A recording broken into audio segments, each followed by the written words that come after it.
मंगलाचरण करेंगे।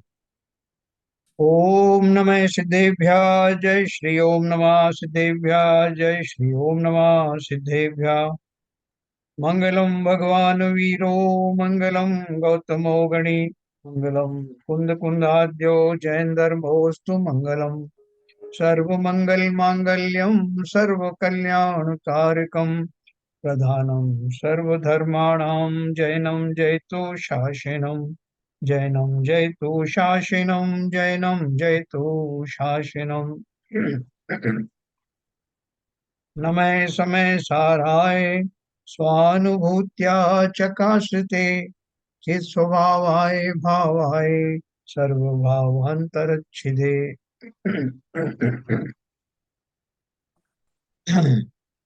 आचार्य कुंद कुंद द्वारा रचित समय सार ग्रंथ का कर्ता कर्म नाम का अधिकार हम लोग पढ़ रहे हैं, जिसमें हमने अभी तक 89 गाथाएं पढ़ी। 90वीं गाथा पर चर्चा चल रही थी। और ये लगभग 90 जो गाथाओं का जो समूह था, इनके माध्यम से हम किंचित वेद विज्ञान के समीप और निकट आ गए हैं। तो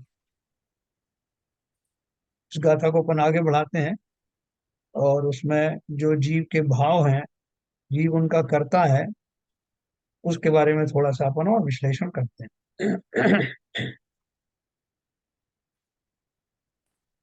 Recording in progress.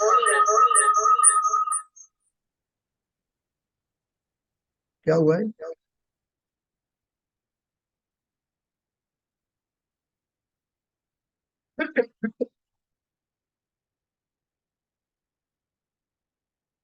रिकॉर्डिंग चल रही है ना? चल रही है, चल रही है। ओके।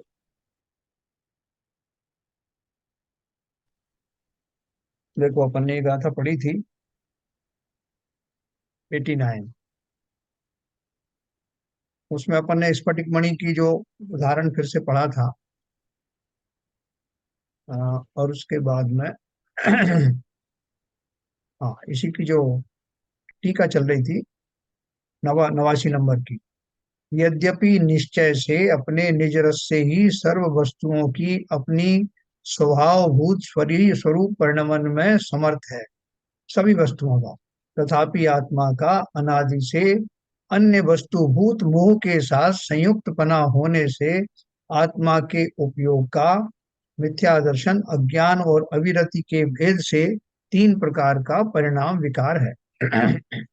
उपयोग का वह परिणाम विकार स्फटिक की स्वच्छता के परिणाम विकार की भांति पर के कारण उत्पन्न होता दिखाई देता है। इसी बात को स्पष्ट करते हैं, जैसे स्फटिक की स्वच्छता की स्वरूप परिणमन में समर्थ होने पर भी कदाचित स्फटिक के काले हरे और पीले तमाल केल और सोने के पात्र रूपी आधार का संयोग होने से स्फटिक की स्वच्छता का काला हरा और पीला ऐसे तीन प्रकार का परिणाम विकार दिखाई देता है। उसी प्रकार आत्मा के अनादि से मिथ्या दर्शन मिथ्या ज्ञान और मिथ्या चारित्र, है ना, मिथ्या दर्शन अज्ञान और अविरति जिसका स्वभाव है, ऐसे अन्य वस्तुभूत मोह का संयोग होने से आत्मा के उपयोग का मिथ्या दर्शन अज्ञान और अविरति ऐसे तीन प्रकार का परिणाम विकार समझना चाहिए। है ना? आपने वो देखे होंगे, वो जो पहले एक हास्य घर होता था, कहीं कहीं पे कोई प्रदर्शनी लगती थी तो उसमें एक छोटा सा एक पोर्शन करके टेंट में वो उसको हास्य गृह करके वो लगाते थे। और उसमें क्या करते थे, अलग अलग जो है दर्पणों के शेप होते थे। थोड़े कॉन्वेक्स दर्पण होता था, कॉनकेव दर्पण होता था, जिनमें जीवों के जो सामने जाता था उनके आड़े टेढ़े फोटो दिखाई देते थे। एक ही व्यक्ति के अलग अलग दर्पण में अलग अलग प्रकार के वो आकार बनते थे, तो वो स्वयं ही हंसने लगता था अपने को देख करके। तो ठीक उसी प्रकार से जैसे उन दर्पणों की उपस्थिति में जीव टेढ़ा मेढ़ा विकारी दिखाई देता है, उसी प्रकार से उन विभिन्न प्रकार के कर्मों के सानिध्य में, उनकी उपस्थिति में जीव के भाव विकारी होने की संभावना रहती है। तो अभी इन्होंने एक बहुत बढ़िया एक भेजा था, सीवी जैन साहब ने। एक एक लेडी है, वो साथ में एक गिलास में पानी लेकर के खड़ी हुई है, और वो कहती है कि अगर इस पानी में, गिलास में पानी भरा हुआ है और किसी ने आपको धक्का दे और पानी छलक जाए तो आप क्या कहेंगे? तो उन्होंने कहा क्या कहेंगे? तो उन्होंने बोला, वो पूछेंगे कि क्या छलका, क्यों छलका? तो वो क्या बोलेगा कि क्योंकि मुझे इसलिए छलका कि किसी ने धक्का दिया। तो बोले कि ये उत्तर गलत है, क्योंकि गिलास में जो कुछ है वही छलकेगा। अगर गिलास खाली होता तो कुछ नहीं छलकता। पानी छलका है तो पानी गिरेगा, पानी उसके अंदर है। तो दूध का गिलास होता तो दूध छलकता। लेकिन वो जो धक्का था वो तो निमित्त बना और बाहर के आया, जो कुछ पानी में था, गिलास में था, वो बाहर आया। तो बोल रहे हैं कि इसी प्रकार से कर्मों के उदय के संदर्भ में, अब कर्मों का जब उदय आता है तो हमारे परिणाम कैसे होते हैं, हमारा क्या छलकता है? गुस्सा छलकता है, धैर्य छलकता है, या प्रेम छलकता है? ये जो हमारे पास है, हमारे स्वभाव में बसा हुआ है, वही तो छलकेगा। तो ठीक उसी प्रकार से कर्मों की उपस्थिति में होने वाला मेरा जो भाव है, उनका ही मैं करता होता हूँ। मैं ना पानी का करता हूँ, ना गिलास का करता हूँ, ना वो धक्के का करता हूँ। मैं तो जो कुछ उस समय प्रकट हुआ उसी का करता हूँ। यहाँ उन्होंने वही लिखा, आत्मा के उपयोग में ये तीन प्रकार का परिणाम विकार अनादि कर्म के निमित्त से है। ऐसा नहीं है कि पहले यह शुद्ध ही था और अब इसमें नया परिणाम विकार हो गया है। अनादिकाल से आत्मा ऐसे विकार से युक्त है। अगर कोई माने कि पहले तो हम शुद्ध रहे होंगे, बाद में अशुद्ध हो गए, तो फिर तो जो हमारे सिद्ध जो बैठे हैं संपूर्ण शुद्धता को लिए हुए, वो कभी भी विकारी हो सकते हैं। तो हमारा सिद्धांत गलत हो जाएगा। तो इसलिए बोल रहे हैं, यदि ऐसा हो तो सिद्धों के भी नया परिणाम विकार होना चाहिए, किंतु ऐसा नहीं होता। इसलिए यह समझना चाहिए कि यह अशुद्धि अनादि से है। अब आत्मा के तीन प्रकार के परिणाम विकार का कर्तृत्व बतलाते हैं। तीन प्रकार का कर्तृत्व कौन सा है, जो 90 नंबर की गाथा में दिया।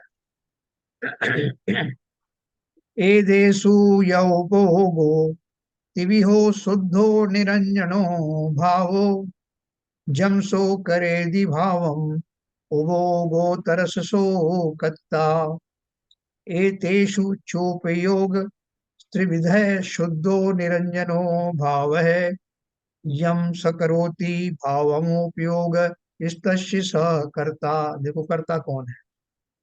आत्मा के उपयोग में क्या हो रहा है, आत्मा के तीन प्रकार के परिणाम विकार का कर्तृत्व बतलाते हैं।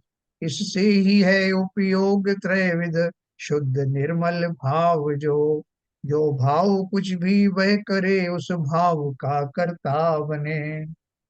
अनादि से ये तीन प्रकार के परिणाम विकार होने से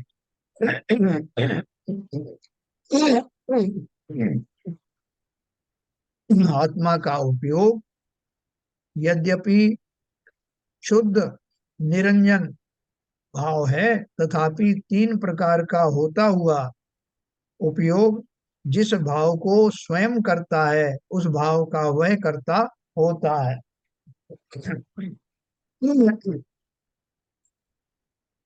हैं? तो तीन प्रकार का बोले, वैसे तो बेसिकली कैसा है, शुद्ध भाव है, एक ही भाव है, लेकिन वो समय पा करके कर्मों के सानिध्य में तीन प्रकार से विकारी होता है। तीन प्रकार से कौन सा तरह से होता है? या तो वो उसकी श्रद्धा खोटी हो जाएगी, है ना, या उसका ज्ञान खोटा हो जाएगा, या उसका चरित्र खोटा हो जाएगा, है ना। ये तीन प्रकार का जो ऊपर बताया ना, परिणाम विकार कौन कौन से? मिथ्या दर्शन, अज्ञान और अविरति। तो ये इस प्रकार से गाथा में तीन चीज बताई है। इस प्रकार अनादि से अन्य वस्तुभूत मोह के साथ संयुक्तता के कारण अपने में उत्पन्न होने वाले जो यह तीन मिथ्या दर्शन, अज्ञान और अविरति भाव रूप परिणाम विकार हैं, उनके निमित्त से यद्यपि परमार्थ से तो उपयोग शुद्ध निरंजन अनादि निधन वस्तु के सर्वस्वभूत चैतन्य मात्र भावपने से एक प्रकार का है, तथापि अशुद्ध सांजन अनेक भावता को प्राप्त होता हुआ तीन प्रकार का होकर स्वयं अज्ञानी होता हुआ कर्तृत्व को प्राप्त विकार रूप परिणति होकर जिस जिस भाव को अपना करता है, उस भाव का वह उपयोग करता होता है ना। जैसे मैंने आपको अभी वो उदाहरण दिया था ना, वो जो स्त्री जो है वो गिलास लेके खड़ी पानी की, और किसी ने धक्का दिया और पानी से गिर गया, छलका। तो उससे पूछा कि मुझे किसी ने धक्का दिया, ये पानी क्यों छलका? तो उसका उत्तर सीधा आएगा, किसी ने धक्का दिया। तो ये इस तरह का आंसर हुआ जैसे बोले कि मैं क्या करूं, कर्मों का उदय था। और उसका आंसर क्या था कि नहीं, पानी गिलास में था इसलिए छलका। अगर गिलास में दूध होता तो दूध छलकता, अगर गिलास में कुछ और होता तो वो छलकता, है ना। धक्का देना तो वो एक खाली निमित्त था, जरूरी नहीं हो सकता कि वो गिलास को इतनी मजबूती से पकड़ूंगे कुछ भी ना छलके। लेकिन बात यह है कि उस घटना में छलकने वाला क्या था। तो वो बोलती है वो स्त्री कि अगर गिलास में से जल छलका तो मेरे अंदर क्या प्रक्रिया हुई, मेरे अंदर में क्रोध आया, प्रेम भाव आया, धैर्य आया, क्या छलका? गिलास में से जल के गिरते ही मेरा गुस्सा छलक आया, या मुझे उस पर बहुत तरस आया। एक बेचारा अंधा व्यक्ति जा रहा था, उसका धक्का लगा था तो मुझे उस पर तरस आया, तो तरस भी आ सकता था। अनजाने में लग गया तो किसी से धैर्य भी आ सकता, प्रेम भी आ सकता था। लेकिन छलका क्या? उस समय जो मेरी परिणति थी, मेरे भाव जिस तरह के थे वही तो बाहर आए। तो उस समय जो भाव बाहर आए उनका करता उस समय, उस क्षणिक पर्याय में मैं उन भावों का करता था, है ना। एक तो मेरा शाश्वत स्वभाव है, वो अलग बात है। लेकिन उन जो अपनी दो तरह की पर्याय होती है ना, एक तो क्षणिक पर्याय, तत्संबंधी तत्काल संबंधी पर्याय जो उसी समय होती है, और एक मेरी शाश्वत पर्याय जो मेरी ज्ञान आदि की है, जो स्वभावगत है ना।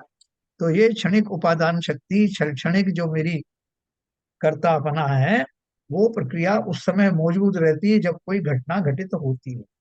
सर और उस क्षण में, एक मिनट, और उस क्षण में उस परिस्थिति का कर्ता वही जीव होता है। हाँ बोलिए। ये आपने जो बात कही, जो क्षणिक जो स्वभाव हुआ, हाँ तो वो तो क्षणिक रिएक्शन था। हाँ मगर जो स्वभाव है वो अनादिकाल वाला स्वभाव है, संस्कार से, या शुद्ध स्वभाव वाली बात कर रहे हैं? हाँ हाँ, मैं शुद्ध स्वभाव की बात कर रहा हूँ। ऊपर आया ना अच्छा निरंजन स्वभाव वाला जो बात आई थी ना, अच्छा अच्छा अच्छा अच्छा। ये नहीं आए थे तो भैया। उसका, नहीं ये देखो उसमें यहाँ। मेरा क्वेश्चन प्रश्न इसलिए उठा हाँ कि उसका क्षणिक स्वभाव हुआ, एकदम रिएक्शन हुआ, हाँ मगर उसका अनादिकाल से स्वभाव ऐसा था, इसलिए वो क्षणिक स्वभाव बना। अगर वो हाँ हाँ, ज्ञानी होता तो वो क्षणिक स्वभाव नहीं बनता। बिल्कुल सही कह रहे हो आप।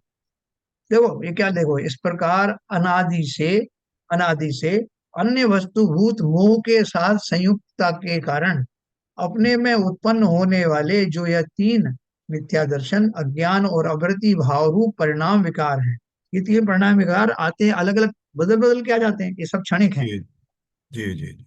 उन उन क्षणों में प्रकट होते हैं, लेकिन उनके निमित्त से यद्यपि परमार्थ से तो यानी निश्चय न से तो उपयोग शुद्ध है, निरंजन है, अनादि निधन वस्तु के सर्व स्वभावभूत चैतन्य मात्र भाव बने से एक ही प्रकार का है ना। वो स्वभाव वैसा है, लेकिन वो अनादि का जो मोह कर्म चल रहा है उसके कारण मुझे ये दौरे से पड़ते रहते हैं।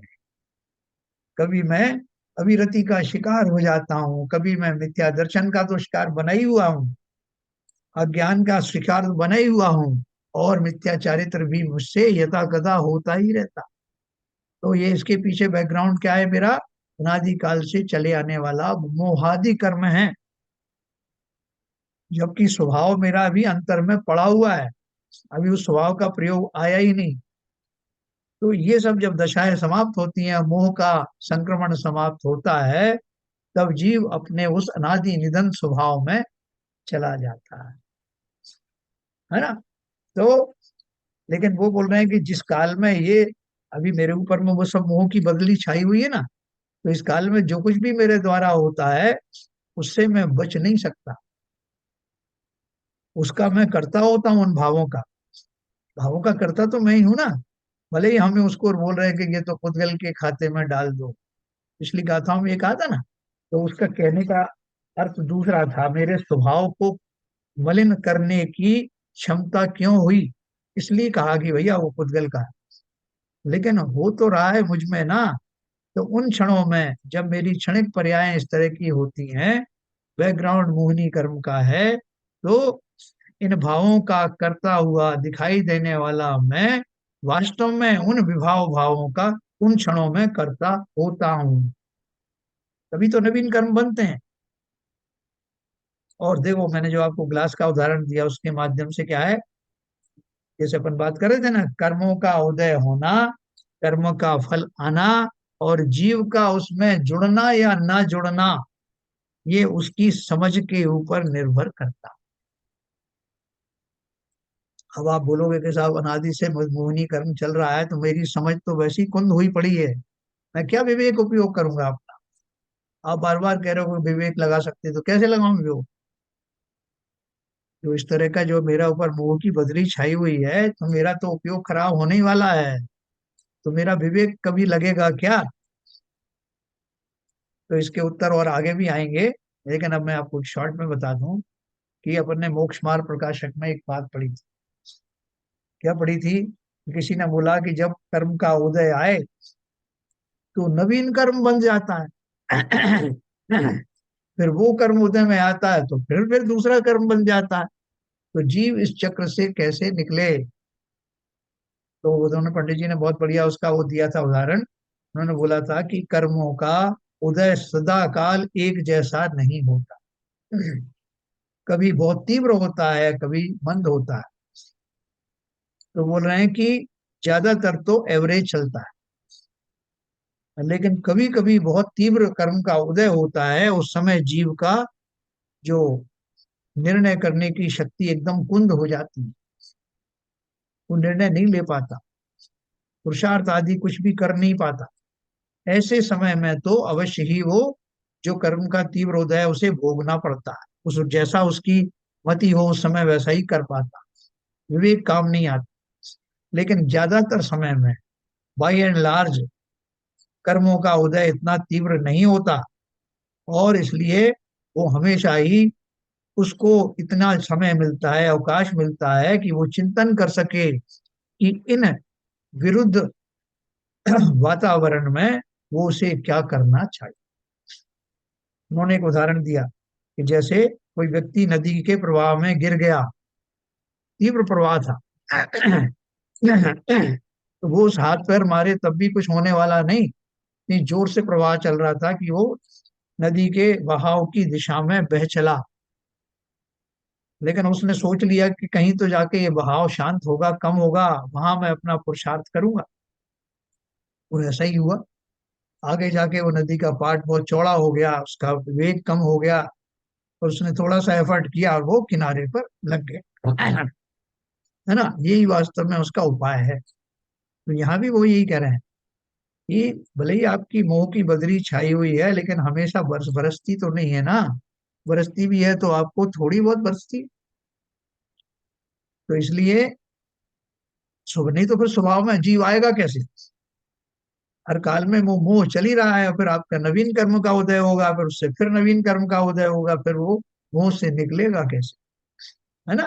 तो इसके पीछे वो पंडित जी का वो उत्तर याद रखना। तो अभी वो क्या बोल रहे हैं, पहले कहा था कि जो परिणमित होता है सो करता है, यहाँ अज्ञान रूप होकर उपयोग परिणमित हुआ, इसलिए जिस भाव रूप वह परिणमित हुआ उस भाव का उसे ही कर्ता कहा। हाँ, गिलास में से पानी छलका तो मुझे बहुत क्रोध आया, तो उस समय होने वाले क्रोध का कर्ता कौन? कि साहब मुझे क्यों आप कर्ता बता रहे हो, उसने धक्का दिया उसको कर्ता बनाओ ना। भैया वो धक्का तो कैसे भी लग सकता था, कोई प्राकृतिक आपदा भी आ सकती थी, कोई तेज हवा का झोंका भी चल सकता था, कहीं से पत्थर उछट के आ सकता था, बहुत कुछ हो सकता है, कोई अजीब के द्वारा भी घटित हो सकता था। लेकिन मेरी अपनी रिएक्शन क्या हुई, उस समय जो मेरा भाव प्रकट हुआ, उस भाव का कर्ता मैं ही था। अज्ञान रूप होकर उपयोग परिणमित हुआ, इसलिए जिस भाव रूप वह परिणमित हुआ उस भाव का उसे कर्ता कहा। इस प्रकार उपयोग को कर्ता जानना चाहिए। उपयोग को मतलब मेरे उन क्षणों के जो भाव थे, जो मेरा चिंतन था, जो मेरी अटेंशन थी जिस तरह की, उसको कर्ता जानना चाहिए। यद्यपि शुद्ध द्रव्यार्थिक नय से आत्मा कर्ता नहीं है। निश्चय नय से कर्ता क्यों नहीं है? क्योंकि निश्चय नय स्वभाव को दर्शाता है, और स्वभाव में विकारी परिणाम होते नहीं, और ये जो घटना घटित हुई इसमें विकारी परिणाम प्रकट हुए, इसलिए वो बोल रहे हैं कि निश्चय नय से तो मेरा वो स्वभाव है नहीं। तथापि उपयोग और आत्मा एक वस्तु होने से अशुद्ध द्रव्यार्थिक नय से आत्मा को भी कर्ता कहा जाता है। तो उन कहते हैं भाई साहब मेरा बेटा तो ऐसा नहीं है, आप किसी से ही पूछ लो, उसका रिकॉर्ड देख लो, कभी उसने आज तक कोई अपराध किया नहीं, बल्कि पूरे सब समाज में उसकी प्रशंसा होती है, वो कितना धैर्यवान व्यक्ति है, कितना लोगों का उपकार करता है। तो लोगों ने कहा साहब वो बात तो सब ठीक है, लेकिन देखो ये घटना तो हुई ना, उसने चाहे भले ही क्षणिक आवेश में किया हो या जैसे भी किया हो, या तो आपके बेटे ने, तो आपको ये तो स्वीकार करना पड़ा, और वो भी स्वीकार कर रहा है कि हाँ उससे गलती हुई। तो उसी अपेक्षा से वो बोल रहे हैं कि जब आत्मा के, हाँ, यद्यपि शुद्ध द्रव्यार्थिक नय से आत्मा करता नहीं, तथापि उपयोग और आत्मा, मैं ही आत्मा हूँ, मेरा ही उपयोग लगता है, मेरा ही ध्यान होता है, मैं ही चिंतन करता हूँ। तो वो चिंतन जो विकारी रूप से जो चिंतन किया गया उन क्षणों में, उसका कर्ता नहीं हूँ। उपयोग तो मेरा ही लक्षण है, उपयोगो जीवो लक्षण, आत्मा का ही लक्षण उपयोग है, और मेरा उपयोग विकारी परिणामों में लगा। इसलिए अशुद्ध द्रव्यार्थिक न्याय का अर्थ क्या है कि कर्मों के सानिध्य में होने वाले विकारी परिणामों की अवस्था में जो कुछ किया गया उसका कर्तापना मैं स्वीकार करता हूं, है ना? आत्मा को भी कर्ता कहा जाता है। अब ये कहते हैं, यानी अभी कर्ता क्या हो गया, स्वभाव की अपेक्षा से तो कर्ता नहीं है, लेकिन विभाव परिणाम अभी चल रहे हैं ना, इसलिए उनका कर्ता। अब ये कहते हैं कि जब आत्मा के तीन प्रकार के परिणाम विकार का कर्तृत्व होता है, तब पुद्गल द्रव्य अपने आप ही कर्म रूप परिणमित होता है? देखो ये बहुत इंपॉर्टेंट चीज है, और अपन जानते हैं इसको 91 नंबर का। जम कुणदी भाव मादा तत्तासो होदि तस् भावस् तम मत्तम परिणमदे तम ही स्वयं पुग्गलम दब्बम। जो भाव जीव करे स्वयं उस भाव का कर्ता बने, उस ही समय पुद्गल स्वयं कर्मत्व रूप ही परिणमे। हम्म, ये इन्होंने संस्कृत वाला बाद में दिया इसमें। यम करोति भावमात्मा कर्ता सा भवति तस्य भावस्य कर्मत्वं परिणमते तस्मिन् स्वयं पुद्गलम द्रव्यम। काफी कुछ आपको इसमें ही समझ में आ गया होगा। गाथा का अर्थ क्या है? आत्मा जिस भाव को करता है उस भाव का वह कर्ता होता है, उसके कर्ता होने पर उद्गल द्रव्य अपने आप कर्म रूप परिणमित होता है? आत्मा स्वयं ही उस रूप परिणमित होने से जिस भाव को वास्तव में करता है उसका वह साधक की, यानी मंत्र साधने वाले की भांति कर्ता होता है।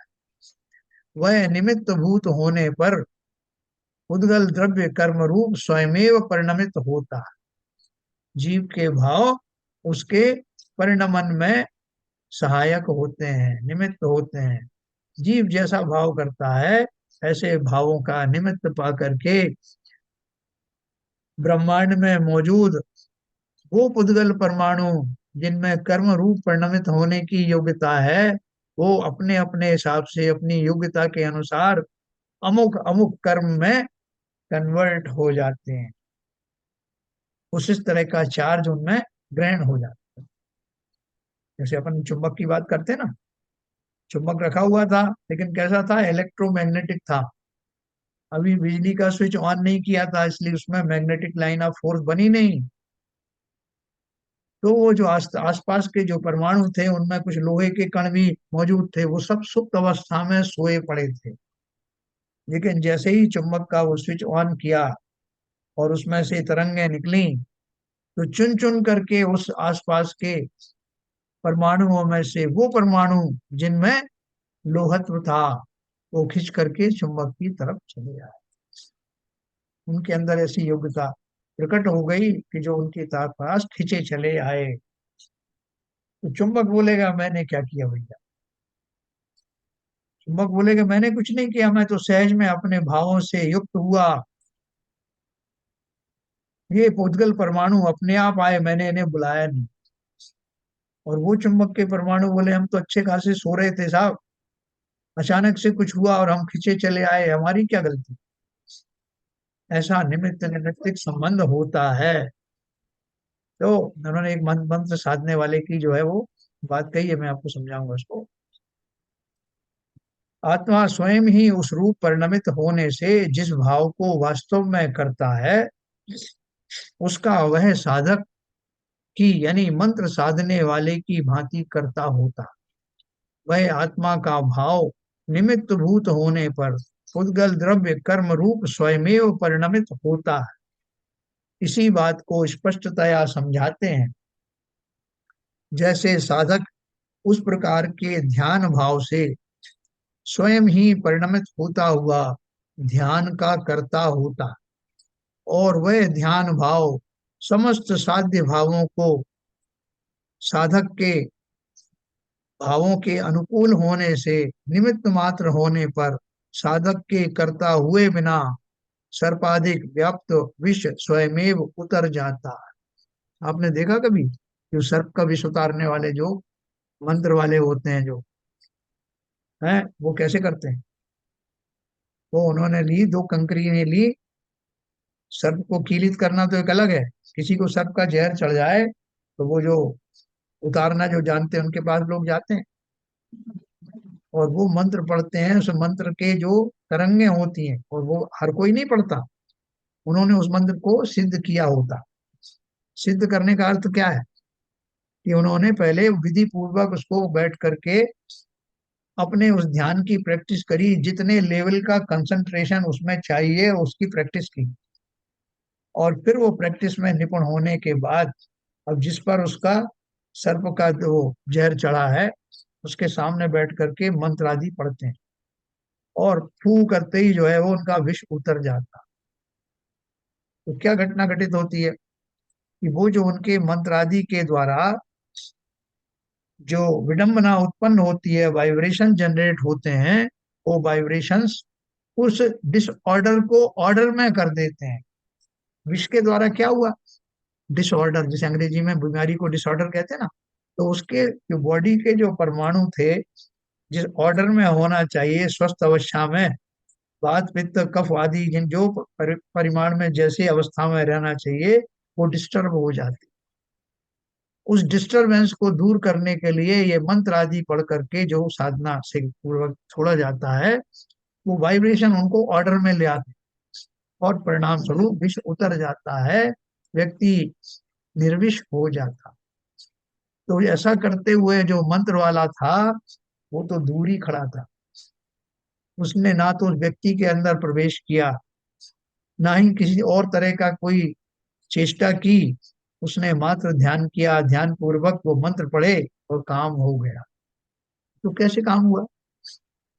कि मंत्र के द्वारा निर्मित वो वातावरण, मंत्रोच्चार से निर्मित वो वाइब्रेशन, उनके निमित्त से उस सामने वाले जीव के जो विष के परमाणु थे वो जहां जहां पहुंच गए थे वहां से डिसेबल हो गए, वहां से ऐसी जगह चले गए जहां उनका उनके होने से कोई फर्क नहीं पड़ता था, मल मूत्र आदि के द्वारा निकल जाए। तो इस घटना को क्यों बता रहे हैं? इस पूरी घटना में ना तो उस व्यक्ति ने उस दूसरे व्यक्ति के अंदर प्रवेश किया, ना ही उस विष को हाथ लगाया, ना उसके शरीर को हाथ लगाया, मात्र उसके ध्यान के निमित्त पा करके ये घटना संपन्न हुई, है ना। जैसे साधक उस प्रकार के ध्यान भाव से स्वयं ही परिणमित होता हुआ, स्वयं परिणमित क्या हुआ, वो अभी ध्यान नहीं कर रहा था थोड़ी देर पहले, अब ध्यान व ध्यानस्थ अवस्था में आ गया, स्वयं वो करता हुआ किसका, ध्यान का। और वह ध्यान भाव समस्त साध्य भावों को जो वो करना चाहता था, वो घटना उसके अनुकूल हुई, अनुकूल होने से निमित्त मात्र होने पर साधक के करता हुए बिना व्याप्त विष स्वयमेव उतर जाता है? लक्ष्मण को शक्ति लगी थी ना, तो वहां पे वैष्णव पुराण के हिसाब से तो वो जो संजीवनी बूटी लाए थे, और यहाँ हमारे यहाँ की वो विशल्या का किस्सा आता ना, हाँ, कि विशल्या प्रसिद्ध थी कि उसके स्नान के जल से कितने ही जीवों के रोग दूर हुए, और उनको भी किसी अवधि ज्ञानी मुनिराज ने बताया या किसी और ने ज्ञानी ने बताया था। तो उन्हें मालूम पड़ा विशल्या को, तो उनके पूर्व भाव के संबंध भी थे। विशल्या को जैसे ही बताया गया, जो इसने पूर्व भाव में काफी तपस्याएं की थी, तो वो स्वयं ही आ गई, और उसने बोला कि मैं अपने स्नान का जल क्यों उनके ऊपर लगाऊं, ये तो मेरे आराध्य हैं, पिछले भवों से था। तो उसने क्या किया, अपने हाथों से चंदन घिसा और उस चंदन का लेप किया। जो जो लेप लगता गया, शरीर जो है वो जागृत होता चला गया। तो उस चंदन में क्या था, और चंदन उसके विशल्या के हाथों में क्या था, निमित्त निमित्त एक संबंध था कि उसकी तपस्या के बल से उसके द्वारा उसके हाथों में वो उस तरह की जो है वो शक्ति प्रकट हुई, जिससे वो शक्ति के जो जो शक्ति उनकी लगी थी उसको उसका असर समाप्त करने के लिए वो उस हाथ से लगे हुए चंदन में वो गुण पाए गए। उसने उस शक्ति में कुछ नहीं किया, उसने उसमें अंदर उनकी प्रविष्ट प्रविष्ट नहीं हुई, लेकिन खाली उसके भाव मात्र से, शरीर के स्पर्श मात्र से वो घटना घटित। तो यहाँ अपन को निमित्त निमित्तिक संबंध समझा रहे हैं। साधक के करता हुए बिना सर्पाधिक का व्याप्त विष स्वयमेव उतर जाता। स्त्रियां स्वयमेव विडंबना को प्राप्त होती हैं। बहुत सारे लोग वशीकरण मंत्र आदि सिद्ध करते हैं ना, तो स्त्रियां पागल सी हो जाती और बंधन स्वयमेव टूट जाते हैं। तो उन्होंने क्या किया था? जिनके 48 ताले टूटे, कौन थे वो? तो उन्होंने राज ने 48 ताले तोड़ने के लिए वो साधना नहीं की, बल्कि स्वयं भी उनके भावों का निमित्त उस लेवल का हो गया, है ना। मानतुंग जी का वो लेवल, उस लेवल के भाव हो गए जिसमें ये घटना समाप्त होने के लिए वो सफिशिएंट थे। उन्होंने जानबूझ के नहीं किया, जानबूझ के कोई ऐसे पद्य नहीं बनाया, लेकिन भावों का एक लेवल आ गया, उस लेवल के आते ही वो घटना घटित हुई। जैसे देखो अभी परमाणु बिजली घर में वो एक घटना घटती है, क्रिटिकल होता है, तो उसमें एक जो जल होता है, भारी पानी जिसे कहते हैं, वो उसका लेवल जो है वो उस वेसल के एक पर्टिकुलर लेवल पर आते ही उसमें चेन रिएक्शन शुरू हो जाती है। हाँ, तो ऐसे निमित्त नैमित्तिक संबंध होते हैं। तो ये क्या बोला, इसी प्रकार यह आत्मा अज्ञान के कारण मिथ्या दर्शनादि भाव रूप स्वयं ही परिणमित होता हुआ मिथ्या दर्शनादि भाव का कर्ता होता है, और वह मिथ्या दर्शनादि भाव उद्गल द्रव्य को कर्म रूप परिणमित होने में अनुकूल होने से निमित्त मात्र होने पर आत्मा के कर्ता हुए बिना उद्गल द्रव्य मोहनी आदि कर्म रूप स्वयमेव परिणमित होते। अभी देखो मेरे में भाव जो है ऐसे हुए, बहुत सारे जो है कर्मों के परमाणु हैं, लेकिन मेरे भाव ऐसे हुए कि जिनसे ज्ञान आवरण आदि कर्मों का बंध हो सकता। और जब हुआ ऐसे भाव हुए तो खाली कौन से कर्म जो है वो बनेंगे, कौन से कर्म एक्टिवेट होंगे, वही जो मेरे भावों से कोइंसाइड कर रहे हैं। मेरे अगर ज्ञानावर्णी कर्म वाले भाव हैं तो ज्ञानावर्णादि वाले कर्म सक्रिय हो जाएंगे, उनमें वो चार्ज आ जाए, तो उनके अनुकूल होना चाहिए। ऐसा निमित्त नैमित्तिक संबंध है आत्मा के करता हुए बिना। आत्मा ने कुछ नहीं किया। शंका है सर इसमें। हाँ जी। इसमें जो ये बताया आपने कि मिथ्या दर्शनादि भाव हाँ जल द्रव्य को अनुकूल होने से निमित्त मात्र होने पर हाँ आत्मा के करता हुए, हाँ तो उन मिथ्या दर्शनादि भाव की के निमित्त से जो हाँ कि आत्मा ने किए हैं, हाँ जल द्रव्य जो है कर्म रूप में परिणमित हुआ। जी। ये जो भाव है इसको मिथ्या दर्शनादि भाव से क्वालिफाई किया, मतलब एक्चुअली अगर अगर कुछ दूसरे भाव में तो नहीं है, मिथ्या दर्शनादि भाव के लिए ही बोला ये बात। दर्शनादि लिखा ना, आदि भाव, मिथ्या दर्शन आदि भाव। मतलब जो भी भाव है मिथ्या दर्शन वाले हैं, मिथ्यात्व वाले हैं वो। मिथ्यात्व तो है ही, वो तो पहले ही बताया कि सब मिथ्यात्व के कारण ही तो ये सब कुछ हो रहा है। देखो, मिथ्यात्व के कारण क्या क्या घटित हो रहा है, आपके ज्ञानावर्णादि कर्म, दर्शनावर्णी कर्म, ये सब मिथ्यात्व के उदय में ही आते हैं। बैकग्राउंड तो ये है, इसी के लेकिन कारण लेकिन आपके जब उद्गल द्रव को कर्मरूप परिणमित होना तो हाँ, किसी भाव में ऐसे हो सकते नहीं, वो मिथ्यात्व वाले हों या शुद्ध भाव हों। मिथ्यात्व वाले हों या उद्गल द्रव्य का कर्मरूप परिणमित होना तो हाँ, किसी भी भाव से हो सकता है, चाहे चाहे वो शुद्ध भाव हो या मिथ्यात्व वाले भाव हो। शुद्ध भाव क्यों होंगे, शुद्ध भाव मत बोलिए, शुभ भाव बोल सकते शुभ भाव, अच्छा। बस शुद्ध भाव तो ऐसा कुछ करेगा ही नहीं, इसलिए हैं। हाँ, शुद्ध भाव शुद्ध तो करेगा भाव को नहीं तो आप शुभ भाव कह सकते हो, है ना। शुभ भाव से कर्म, कौन से कर्म बनेंगे, पुण्य आदि पुण्यवान। बनेंगे। पुण्य भी कर्म है ना, तो वो बनेंगे। तो यहाँ उन्होंने मिथ्या दर्शनादि भाव में आदि जो शब्द लगाया, उसका खाली अर्थ ये लेना कि जैसे मिथ्या दर्शन होगा तो मोटे तौर पर तो मिथ्यात्वादी गुण ही कर्म ही बंद होते हैं। और एक बात और विशेष है, मोहिनी कर्म के कारण ही नवीन कर्म का बंद होता। अगर मोहिनी कर्म चला जाता है तो वो जो नवीन कर्म जो है वो उनका बंधना भी रुक जाता है।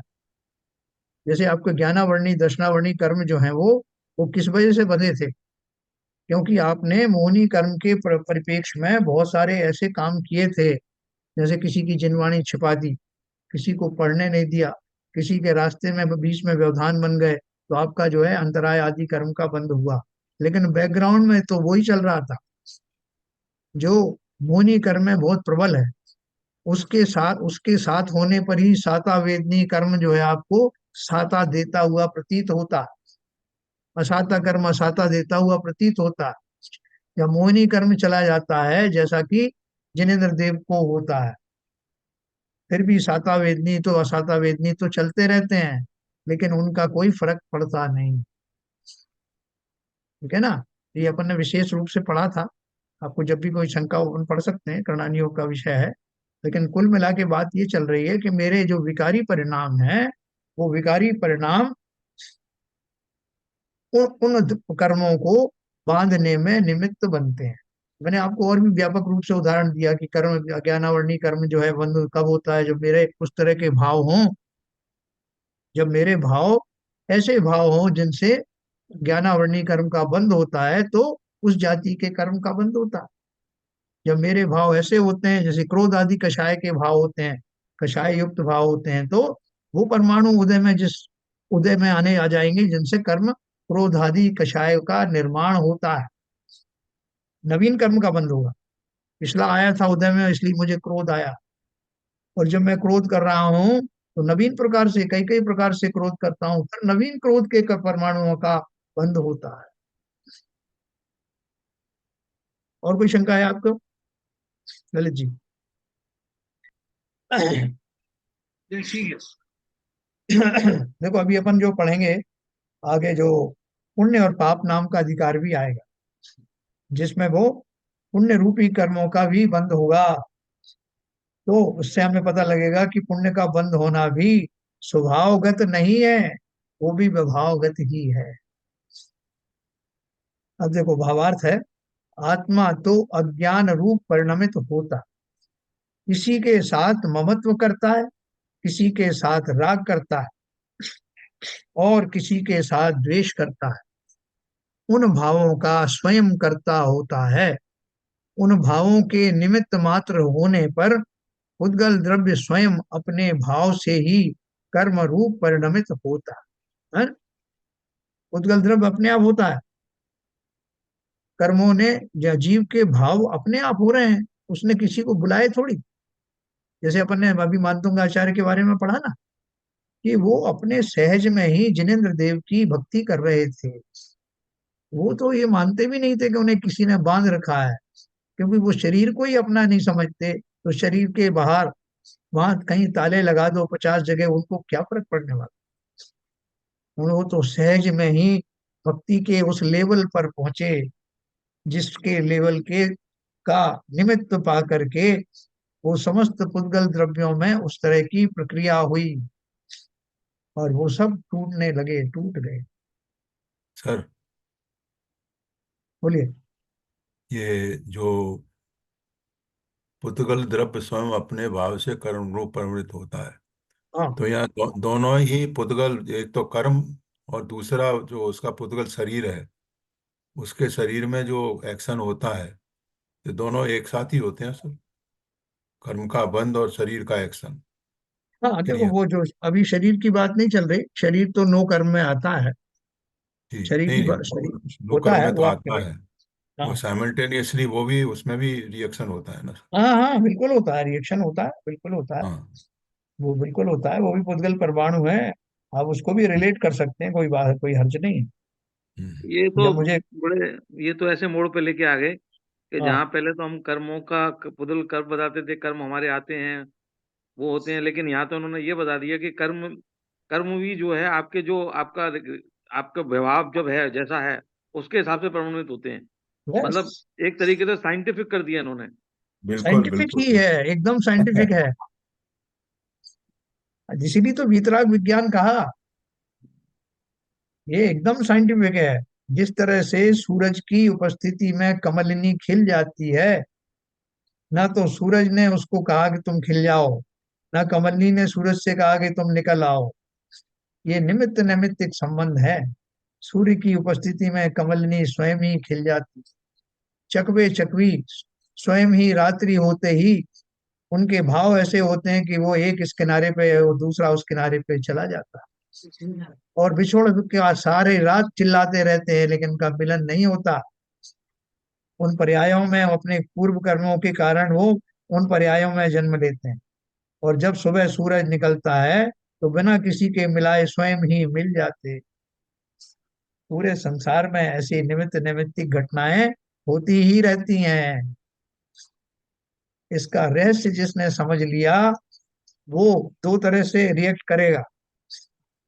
कैसा रिएक्ट करेगा? कि या तो वो संतुष्ट हो जाएगा कि ये घटनाएं किस तरह से हो रही हैं, पहले अचंभित होगा फिर संतुष्ट होगा, और दूसरा वो वैराग्यमय हो जाएगा कि ओ संसार में मैं बहुत भ्रम में था कि ये मेरे करने से ये होता है, मेरा वो करने से ये होता है। ये सहज में घटित होने वाली निमित्त नैमित्तिक घटनाएं हैं, इसमें मेरा क्या है? तो किसी तरह का फिर ओनरशिप करतापना अपने ऊपर लेता नहीं। हाँ, वो प्रकृति में स्वयं ही सब कुछ घटित होता रहता, होता जगत स्वयं परिणाम, मैं जग का करता क्या काम, ये भाव उसको आ जाते। देखो, जिसने इस प्रकृति के इस नियमों को जो बता रहे हैं, कुंद कुंदाचार्य जिनका परम उपकार है, जिसने इस रहस्य को समझ लिया, उसके अंदर अभूतपूर्व क्रांति आती, अभूतपूर्व। कितने जीव श्वेतांबर मत छोड़ करके दिगंबरों में आ गए, कितनों ने समय सार को अपना अभीष्ट बना लिया, कितने जीव सम्यक दृष्टि हो गए समय सार पढ़कर। और उन जीवों ने, जिन्होंने समय सार, जिनके हाथ मुश्किल से लगी थी, जो श्वेतांबर थे, और हाथ में आते ही उसका चिंतन करते ही उनको उसको बहुमूल्य निधि के रूप में स्वीकार करते ही सम्यक दर्शन से प्रेरित हो गए, और उन्होंने 19 बार सार्वजनिक रूप से समय सार का स्वाध्याय कराया। ऐसा हम भी बहुत भाग्यशाली हैं,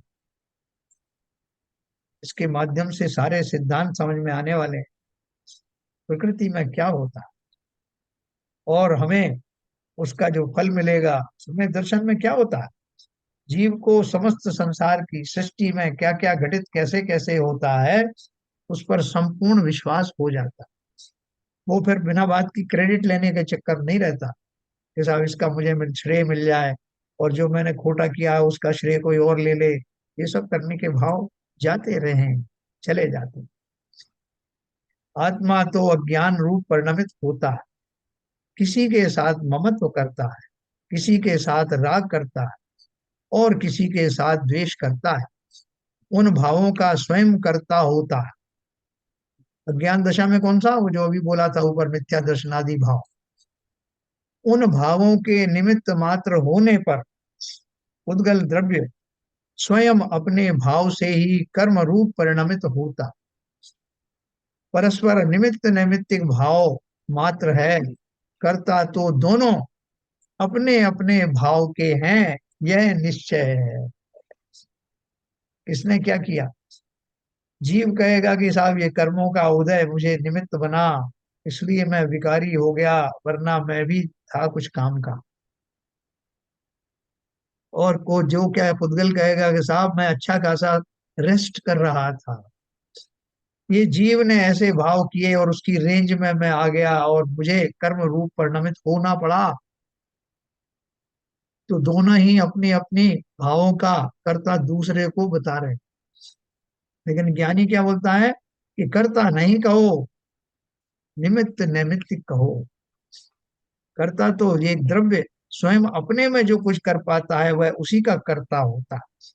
दूसरे द्रव्य में उसके कारण घटित होने वाले को निमित्त नैमित्तिक दशाएं कहा जाता है, कर्ता कर्म नहीं कहा जाता। अभी जैसे अपने जो हमारे शरीर में, मनुष्य के शरीर को इस हिसाब से बनाया है कि बचपन होता है, जवानी होती है, बुढ़ापा आता है। जी, और यदि ऐसा नहीं होता हो, यदि प्रकृति ऐसा नहीं करती हो, तो कितना व्यभिचार बढ़ जाए पृथ्वी पर, कितना संकट हो जाए, और कितना लोग असीमित रूप से, मतलब एक दूसरे को, मतलब ऐसा हो जाए कि बस जिसका आप अनुभव, मतलब आप सोच के ही आप कांप जाओ। आज जो भी कर्म हमारे आते हैं और हमारे को कुछ ऐसा, हमको ऐसा लगता है कि वो हमारे को कुछ संयोगवश दुखी कर गए, लेकिन कभी कभी ऐसा होता है वही हमारे जो कर्म है वो हमको एक आगे का रास्ता बता जाते हैं और हमारी परिणति चेंज हो जाती है। सही कह रहे हो, बिल्कुल सही कह रहे हो। बहुत सारी घटनाएं आपको सबक दे के जाती, और वो आपकी जो जिस तरह की परिणति होने वाली होती है उसके अनुसार ही वो क्रम घटित होता है। संसार में जो कुछ भी कुछ घटित हो रहा है, अगर आप ये रहस्य समझ गए ना, तो अवश्य ही आप शांति को प्राप्त करेंगे। कैसे शांति आएगी कि अभी तो मुझे परिणाम, उनको जगत को पलटने के भाव आते हैं। ऐसा नहीं होना चाहिए साहब। ऐसा क्यों हो रहा है कि मेरे जितने भाव होते हैं, मुझे मान कषाय आता है, क्रोधादि आते हैं, क्यों आते हैं? क्योंकि मैं नहीं चाहता कि ऐसा घटित हो जो घटित हो रहा है, मैं इसको परिवर्तित करना चाहता हूँ। कई बार वो अपने आप ही उनके परिवर्तित होने का समय हो जाता है, और वो परिवर्तित होते हैं तो मैं क्या वो समझता हूँ कि मैंने ही अपनी तिकड़मों से इसको परिवर्तित कर दिया। कभी नहीं होते तो मुझे बहुत क्रोध आता है, मैं अपने छल बल सबका प्रयोग करता हूँ, फिर भी नहीं होता, मैं बड़ा दुखी हो जाता हूँ। फिर अचानक से हो जाता है तो मैं फिर क्रेडिट ले लेता हूँ कि साहब बहुत दिन से प्रयास कर रहा था, आज जा करके मेरा प्रयास सफल हुआ। तो ये जो सब जो निमित्त निमित्तिक दशाएं हैं, कर्मों का उदय होना है, अंतराय कर्म की समाप्ति होने पर घटनाएं पूरी होती हैं, ये सब कर्मों का रहस्य जान जाता है जीव, तो उसको लगता है कि संसार में इस तरह के बिना बात के निरर्थक प्रयास करने से खेद खिन्न क्यों होना। प्रकृति में जो कुछ घटित हो रहा है उसका साक्षी भाव से ग्रहण करना, उसके कर्ता बनने की कोशिश मत करना, बस देखो और प्रकृति का और अपने स्वभाव का आनंद लेना। आनंद का अर्थ क्या है? राग द्वेष से युक्त होकर आनंद नहीं लेना, निरपेक्ष भाव से। तो अब यह तात्पर्य कहते हैं कि अज्ञान से ही कर्म उत्पन्न होता है। अभी तो अपन ने कहा था कि कर्म अपने आप आते हैं, अब बोल रहे हैं कि अज्ञान से कर्म उत्पन्न होता है। ये बात सही है क्या? अज्ञान से कर्म उत्पन्न होता है क्या? बिल्कुल होता है सर, हाँ।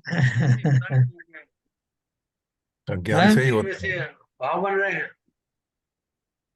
भाव भाव के निमित्त में कर्म बन रहे हैं। बिल्कुल सही है। तो देखो 92 नंबर की गाथा पढ़ करके अपन समाप्त करेंगे। परम परमप्पाणम कुब्बम अप्पाणम पिया परम करिंतोषो अन्नाणमो जीवो ब्रह्माणम कार्गोधि परमात्मनं कुर्वन्नात्मनमपि च परम कुर्वन् सः अज्ञानमयो जीवः कर्मणां कारको भवति। पर को करे निज रूप अरूप, निज आत्म को भी पर करे, अज्ञानमय ये जीव ऐसा कर्म का कारक बने। कथा का अर्थ क्या है? जो पर को अपने रूप करता है और अपने को भी पर करता है, वह अज्ञानमय जीव कर्मों का कर्ता होता है। मतलब क्या है ये आत्मा अज्ञान से अपना और पर का परस्पर भेद यानी अंतर नहीं जानता हो, तब वह पर को अपने रूप और अपने को पर रूप करता हुआ स्वयं अज्ञानमय होता हुआ कर्मों का कर्ता प्रतिभासित होता है। यह स्पष्टता से समझाते हैं। जैसे शीत उष्ण का अनुभव कराने में समर्थ, ऐसी शीत उष्ण पुद्गल परिणाम की अवस्था पुद्गल से अभिन्नता के कारण आत्मा से सदा ही अत्यंत भिन्न है। आत्मा में तो शीत उष्ण गुण होता नहीं है, तो पुद्गल के गुण है, और उसके निमित्त से होने वाला उस प्रकार का अनुभव आत्मा से अभिन्नता के कारण पुद्गल से सदा ही अत्यंत भिन्न है। इसी प्रकार ऐसा अनुभव कराने में समर्थ, ऐसी राग द्वेष सुख दुखादि रूप उद्गल परिणाम की अवस्था उद्गल से अभिन्नता के कारण आत्मा से सदा ही अत्यंत भिन्न है, और उसके निमित्त से होने वाला उस प्रकार का अनुभव आत्मा से अभिन्नता के कारण उद्गल से सदा ही अत्यंत भिन्न है। जब आत्मा अज्ञान के कारण उस राग द्वेष सुख दुखादि और उसके अनुभव का परस्पर विशेष नहीं जानता हो, तब एकत्व के अभ्यास के कारण शीत उष्ण की भांति जिस रूप आत्मा के द्वारा परिणमन करना अशक्य है, ऐसे राग द्वेष सुख दुखादि रूप अज्ञान आत्मा के द्वारा परिणमित होता हुआ ज्ञान का अज्ञानत्व प्रकट करता हुआ स्वयं अज्ञानमय होता हुआ मैं रागी हूँ अर्थात यह मैं राग करता हूँ इत्यादि विधि से रागादि कर्म का कर्ता प्रतिभाषित होता। मैं इसका भावार्थ आपको कल बताऊंगा। एक छोटी सी मैं आपको उदाहरण दूंगा इसमें। जिस समय लक्ष्मण जी का निधन हुआ, लक्ष्मण जी का निधन कैसे हुआ था? जैन रामायण के अनुसार कि देवों ने इस बात पे उनको शंका हुई, उनको इस बात के ऊपर में विस्मय हो रहा था कि लक्ष्मण का राम जी के प्रति कितना स्नेह है। तो उसकी परीक्षा करने के लिए उन्होंने महलों में विक्रिया रिद्धि के कारण विक्रिया फैला दी। वहां सारी रानियां रुदन कर रही थी, लक्ष्मण जी कहीं बाहर से आए और वो कह रही थी कि राम नहीं रहे। विक्रिया के कारण उनको वैसा दिखाई दिया, सब रानियों को ऐसा भ्रमित कर दिया सब कुछ। वो रोती खिलपती रानियां कह रही राम नहीं रहे। लक्ष्मण जी ने जैसे ही ये शब्द सुने, उनको हार्ट अटैक हुआ। वो धड़ाम से वहीं गिर पड़े और उनका प्राणांत हो गया। और रामचंद्र जी जब आए, उन्होंने उनका मृत शरीर देखा, तो रामचंद्र जी अपने पूर्व राग के कारण भाई में होने वाली उनकी अपनी जो निष्ठा थी, आप बोलोगे वो तो क्षयिक समय दृष्टि से थे, लेकिन उनकी अभी 3 कक्षाएं बाकी थी ना, 3 चौकड़ी बाकी थी, भले ही अनंतानुबंधी नहीं थी। उसके वशीभूत होकर के उन्होंने लक्ष्मण के शरीर को मृत मानने से इनकार कर दिया, और लक्ष्मण के शरीर को कंधे पर रखकर 6 महीने तक घूमते रहे। वो मानते ही नहीं थे, लोग कहते थे ये मर गए हैं, तो कहते मरा होगा तुम, तुम्हारा परिवार, मेरा लक्ष्मण तो जीवित है। और उसको खिलाते थे, पिलाते थे, हिलाते थे, भैया तुम नाराज हो गए क्या। वो सारी प्रक्रिया करते थे, लेकिन वो सारी क्रियाएं बेकार जा रही थी, क्योंकि वो मृत शरीर उनके वचनों का कुछ भी प्रतिफल देने वाला नहीं था। तो उसके बाद जो घटना हुई वो मैं आपको कल सुनाऊंगा। तो समय हो गया, ये अपन इसके बाद को सिद्ध करेंगे कि कैसे जो है वो जीव रागी द्वेषी हो जाता है, और शरीर उसका कोई प्रतिफल नहीं देता कि आप रागी द्वेषी हो गए तो मैं क्या करूं, या शरीर में कुछ हो गया तो जीव जरूरी नहीं कि वैसा ही परिणमन करे। दोनों अलग अलग प्रकार से परिणमित होते हैं। इस बात को अपन कल और अच्छे से समझे। ठीक है साहब, सही दिशा में चल रहे हैं ना, जिनवाणी स्तुति करें। सही है। हाँ ललित जी। तब नाश वे को ज्ञान के प्रकाश वे को अपार भास वे को भानु से बखानी है। द्रव्य जान वे को बंध विधि भान वे को अपार पिछान वे को परम प्रमाणी है। अनुभव बताए वे को जीव के जताए वे को कहु न सताए वे को भव्य और आनी है। जहाँ तहाँ तार वे को पार के उतार वे को सुख विस्तार वे को यही जिन वाणी है। हे जिनवाणी भारती तो जो पूजन रहे, जो तेरी शरणा गए सो पावे सुख चैन। यह वाणी के ज्ञान से सूझे लोका लो, वो वाणी मस्तक धरो सदा देते हैं सदा देते हैं। जिनवाणी माता की जय। जय।